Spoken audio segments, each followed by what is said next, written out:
Iniimbestigahan na ng Palawan PNP ang pagkamatay ng isang negosyanteng babae matapos itong matagpuang nakahandusay at duguan sa Brooks Point, Palawan.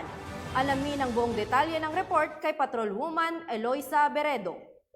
Isang negosyanteng babae matapos pagbabarilin sa barangay Uring-Uring, Brooks Point, Palawan nitong ika-24 ng Marso taong kasalukuyan. Kinilalang biktima na si Geraldine Cadlaon Daganta, 44 anyos, businesswoman, residente ng barangay Mambalot, Brooks Point, Palawan. Lumalabas sa investigasyon ng Brooks Point Municipal Police Station, ilan ng mga residente ang nakakita sa dugo ang biktima na nakahandusay sa tabi ng kanyang motor, kaya agad nitong inireport sa mga otoridad.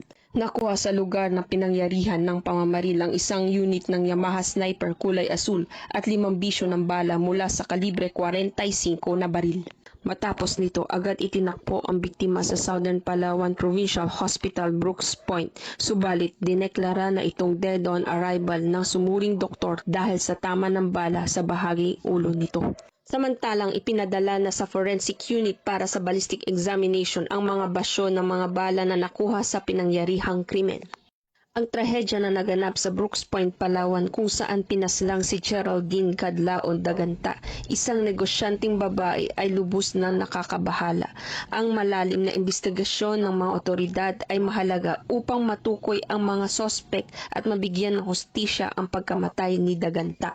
Patuloy na sinusuri ng mga pulisyang iba't ibang anggulo ng krimen, kabilang na ang posibilidad ng hold-up o ng mga isyu ng kanyang negosyong pagpapautang bilang posibleng motibo ng pagpatay.